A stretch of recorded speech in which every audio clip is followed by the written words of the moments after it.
Datuk Seri memenangi PRU 15 berdasarkan sokongan besar kaum Cina dan India. Tetapi kini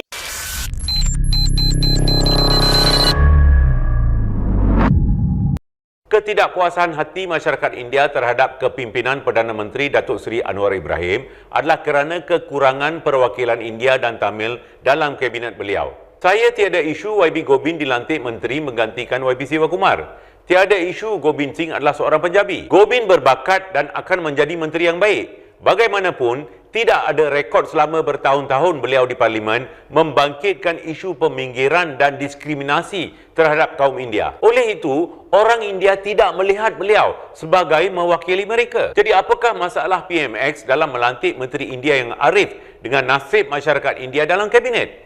PMX sendiri telah menyatakan bahawa di kalangan masyarakat miskin di negara ini, orang India adalah yang termiskin. Tun Mahathir melantik 4 orang menteri India dalam kabinet beliau.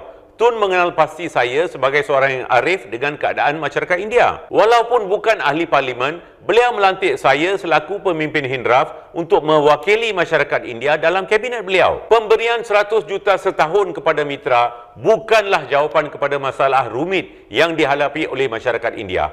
Apakah rancangan Datuk Seri sebagai Perdana Menteri untuk peningkatan tahap sosioekonomi kaum India? Datuk Seri menjanjikan reformasi kepada rakyat Malaysia, tetapi sebaliknya memberi mereka madani.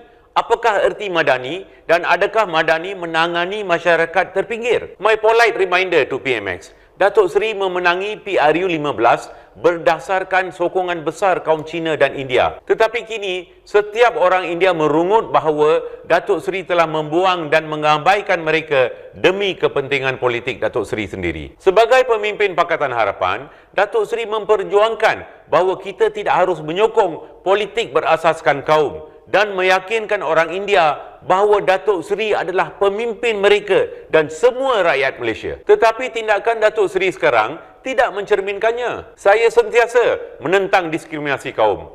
Ada masanya saya menentang Barisan Nasional kerana dasar-dasar mereka. Pada PRU tahun 2004, parti PKR hanya memenangi 1 kerusi parlimen. Pada tahun 2008, saya dan Hindraf menyokong parti PKR, DAP dan PAS.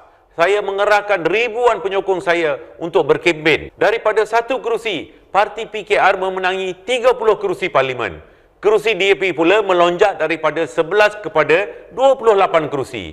PAS memenangi tambahan 15 kerusi di kawasan masyarakat berbilang kaum. Saya perlu berterus terang dan memberi panduan kepada masyarakat India saya bahawa jika tiada kesungguhan dalam menangani isu rumit yang kami alami, maka sudah tiba masanya kaum India menolak kerajaan perpaduan ini. Janganlah sesiapa pun mengambil undi kaum India dengan sewenang-wenangnya. Kami ada alternatif.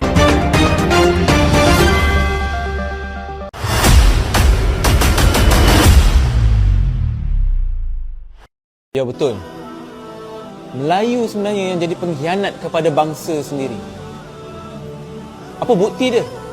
Sejarah telah menunjukkan bahawa bangsa Melayu sendiri yang menjadi tali barut kepada penjajah sehingga runtuhnya Kota Melaka yang merupakan sebuah empayar Melayu Islam yang terbesar di kawasan Asia Tenggara ini suatu ketika dahulu. Kerana Melayulah yang sanggup menjual agama, menjual bangsa, menjual maruah dan jati diri sebagai orang Melayu, menyebabkan Melayu itu sendiri berpecah dan hilang kuasa. Lebih 500 tahun kita dijajah, menjadi hina di tempat tanah kelahiran kita sendiri. Kerana apa? Kerana kita berpecah, kerana lemahnya iman kita. Itulah dia Melayu. Dan hari ini, adakah kita nak ulang lagi peristiwa dan sejarah yang lama? Bila kita Melayu ini mula berpecah, adakah kita nak tengok kita orang Melayu menjadi hina di tanah kelahiran kita sendiri? Hanya dengan Melayu kembali kepada Islam, berpegang teguh kepada agama, bersatu padu, barulah Melayu akan dapat nikmat yang pernah kita rasa suatu ketika dahulu. Benarlah pesan Mat Kilau, jaga agama, jaga bangsa, jaga negara. Jangan sampai bangsaku tiada negara.